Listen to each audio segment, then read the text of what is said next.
Good morning. Good morning. Welcome and welcome back to Bookeemonsters. My name is PK. It is Friday, June the 14th. Hope you're having a good end of your week. Hope you're having a good day. If you have anything planned for the weekend, it's becoming a very beautiful June in a lot of places. Some places also are experiencing storms, but gotta have storms to have the rainbows and the green stuff, right?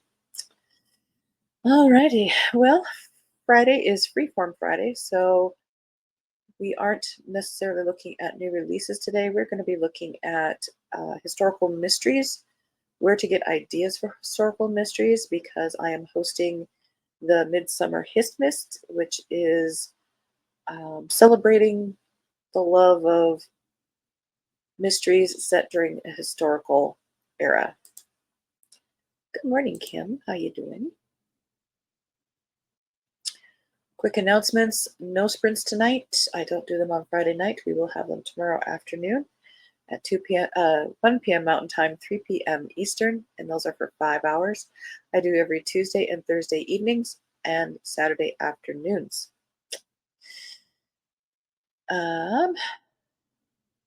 Sorry, I'm very, very tired this morning.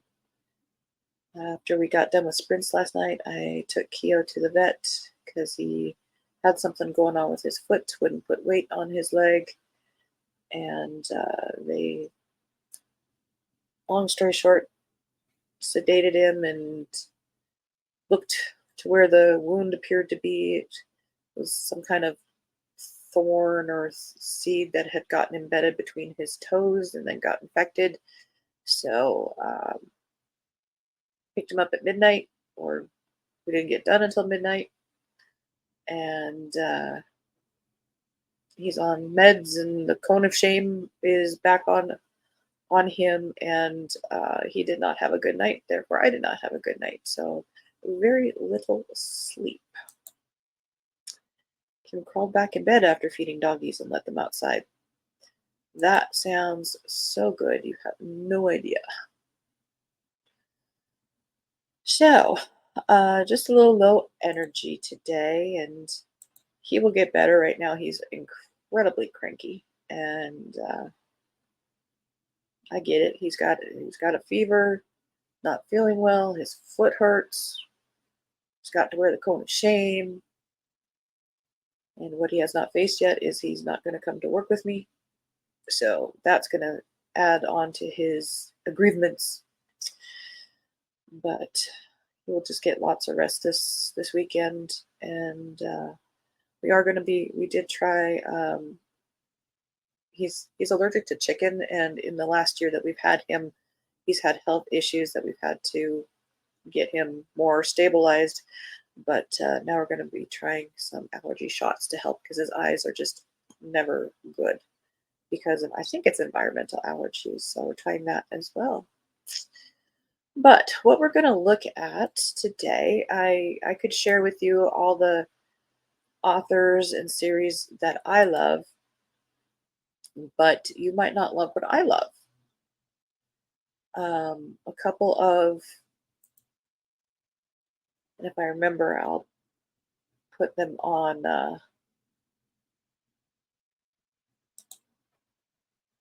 the link in when I load this. But I do have from the Midwinter HystMyst, I have a bunch bookmarked, shall we say, in my Amazon lists that I've made public for ones that I've either read or will read. So lots of options there if you're just not sure what to try. So I'll put that link in when I repost this live as a resource. I also have one called HystMyst Other that is also open to the public. And these are historical mysteries that aren't necessarily, I prefer British certain eras And so I tend to recommend those because that is where my tastes lie. Uh, but there are historical mysteries set in other eras and backgrounds and so forth. So this is also some bookmarks that I have created. I don't particularly care for ones even set in the US that much. So I do have some bookmarked here, and I'll put both those bookmarks in the description when this gets reposted. But in general, another good historical mystery resource is the Stop You're Killing Me website. StopYou'reKillingMe.com. And then along the left side here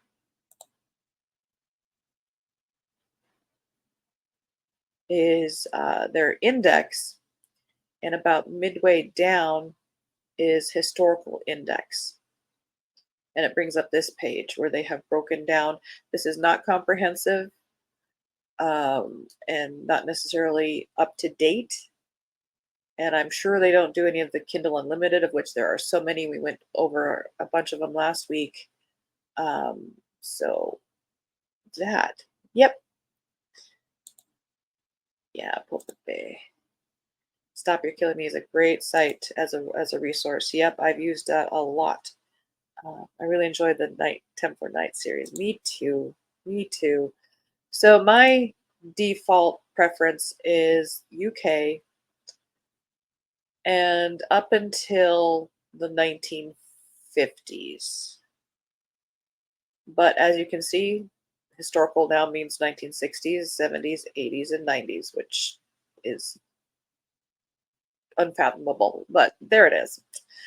So I love, yes, Regency. Regency is very popular right now because of Bridgerton.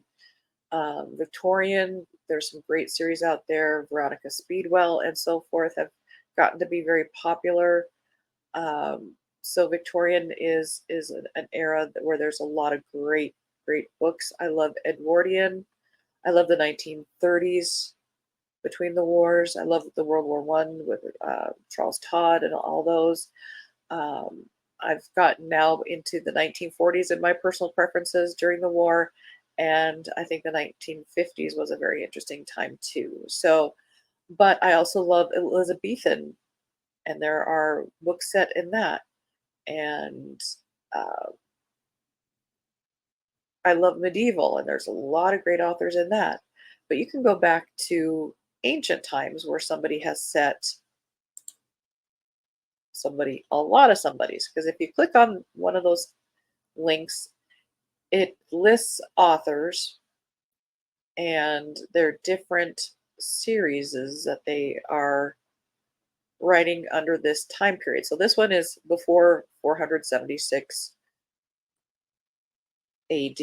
So this is not medieval, everything before medieval. So you'll find a lot of Roman authors, era stuff, Greek, also Egyptian. If you want to read, if you like that kind of era.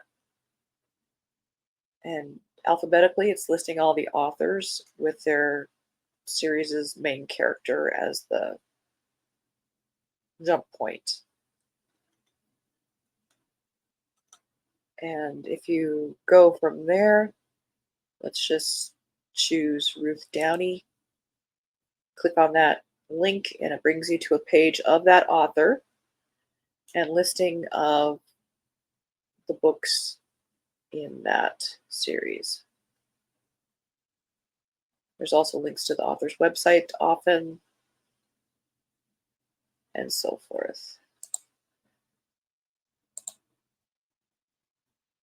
Under the medieval era, which they are saying is 476 to 1500 in this, they break it down by the monarch in the UK era for each one. So you've got Edward III era, Henry VI era, Edward IV era, Henry III era, and Edward I era, going in reverse order.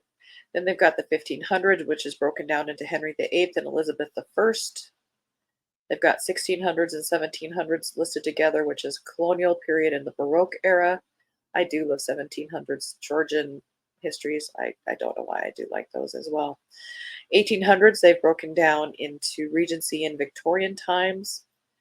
1900s is the first 10 years of it, so the Edwardian period, and then further along in the 1900s, they break it by decade. So, for curiosity, we look at what they consider to be historical in the 1990s, which was only like 10, 20 years ago. No, it wasn't. I know. It just feels like it. Um, Now, this would then bring up the question, if you're not familiar with historical mysteries, what makes these 1990s historical mysteries? Historical mysteries are those that are written during a contemporary era about an older time period.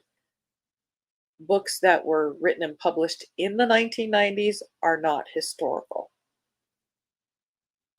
If you follow that logic, they were written in that time. So going back even further, let's say the 1930s, if somebody now writes about a character in the 1930s, that is historical. If you read an Agatha Christie written in the 1930s, that is not a historical mystery.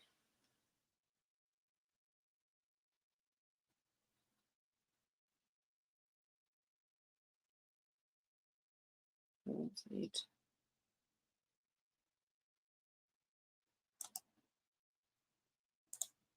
So let's see if, yeah. So this one, I've not read this author. Author's name is Tom Ben, and they're saying this is set in the mid 1990s, so it's historical. And it's about a character named Henry Bain, a gang fixer and loan shark in mid 1990s Manchester, England. And they were written in 2012 and 2013, so that is historical.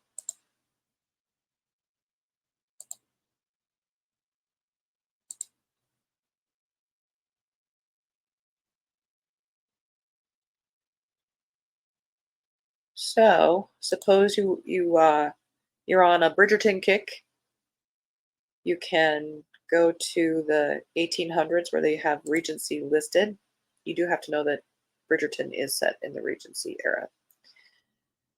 And then from here, they've got a bunch of authors. In this, they have a mashup of both Regency and the Victorian. So you do need to kind of pay attention to the description here to make sure you're clicking on the right time period. Let's slide down here.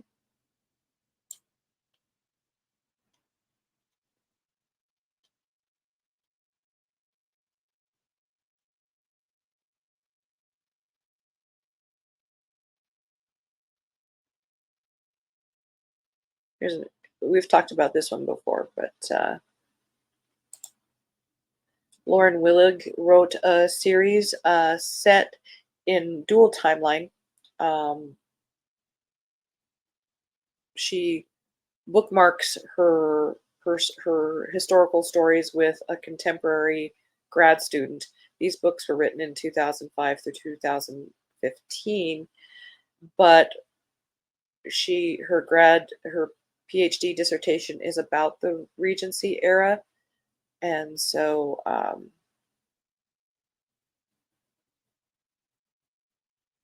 actually a little bit earlier than that, but so you can then click on there to look further at that book.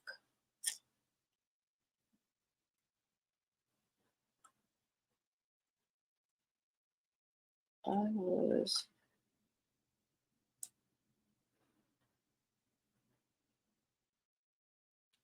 again not comprehensive, but a pretty good database. If you are interested in, say, a certain era, but you are also interested in maybe tacking down that era with a real person involved in the solving of the crime. For instance, Laura Jo Rowland not only wrote a series set in the 1600s of Japan, so samurais, which is also very popular with a miniseries. I think it's on Netflix. But she also wrote a couple books with Charlotte Bronte as the crime solver. And you will see that there are lots of several authors who use that as an entry point for people to read, having a famous person solving the crime. And I had some bookmarked here as well.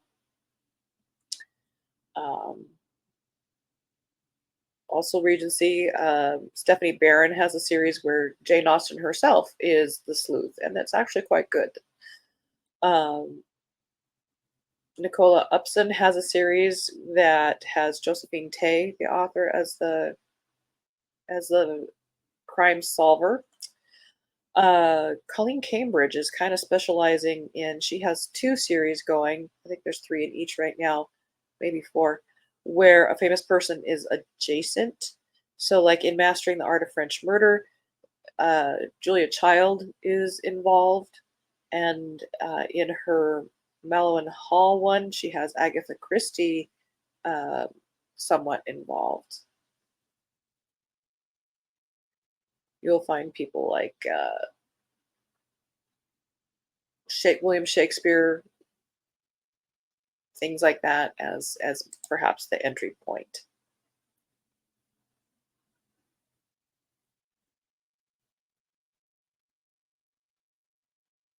Oops, nope, don't want to close that one down. So, my Midsummer HystMyst is going pretty well.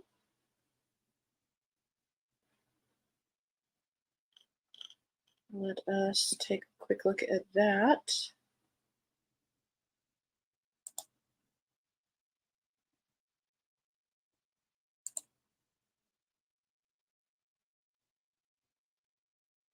So I've read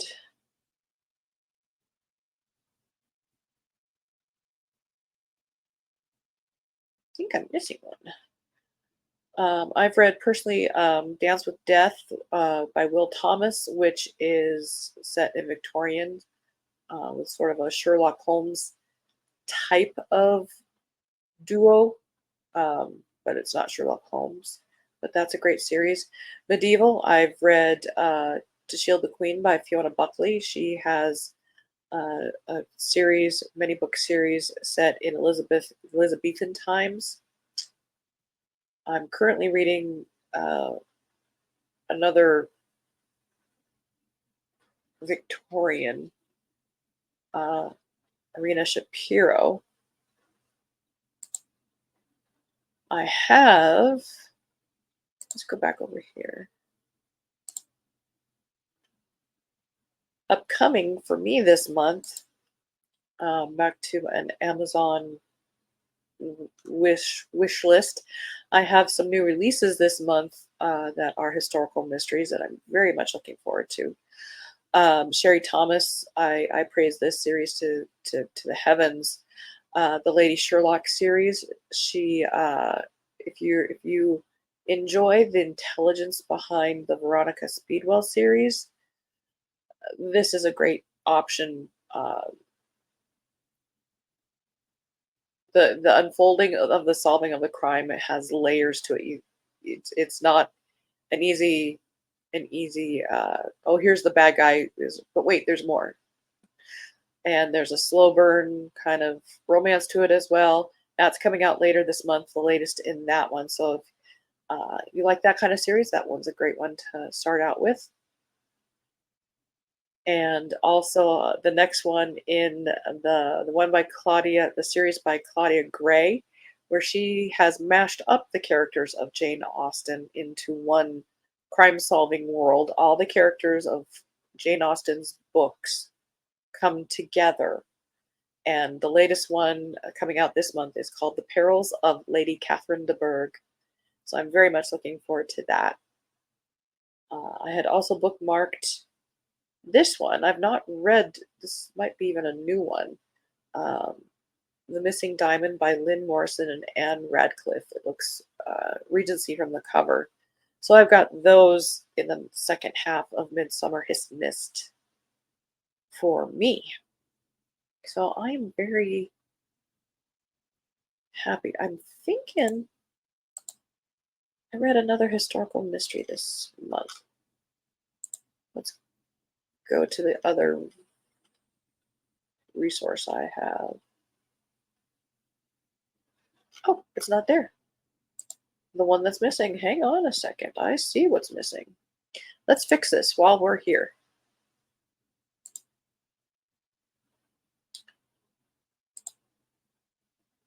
I use Goodreads to tag books in by month.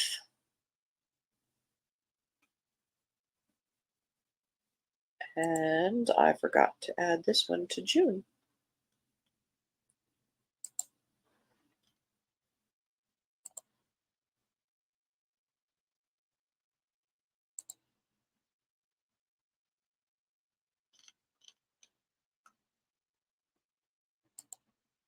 There we go. There we go. So I've read Lady Violet Attends a Wedding. Really love that series. That one is also Regency by Grace Burrows. If you're caught up on the Lord Julian books, which I highly recommend by her, the Lady Violet is an earlier series she wrote, but also set in the Regency. And like I mentioned, Dance with Death, To Shield the Queen, Murder at Ardith Hall. So I hope you guys give historical mysteries a try if you haven't, or maybe add one to your TBR this month. Dip your toes in. Yes, Corolla Dunn. I read her many years ago. I've not kept up on the series. I don't think she writes anymore, but I know she wrote more after I had gone on to other authors, but she is also very good. So that is it for today. Again, no sprints tonight. We will have them tomorrow afternoon at 1 p.m. Mountain Time, 3 p.m. Eastern for 5 hours. Hope you have a good Friday. If I don't see you, hope you have a good weekend. Have a great day. Last full day with doggies. You will miss them, but it will also be nice. It's nice to visit.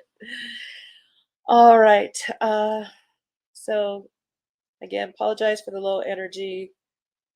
I need more coffee. We all need more coffee. But thank you very much for watching. And as the banner says here, don't be a bookworm, be a bookie monster. Nom nom nom. Have a good day and God bless.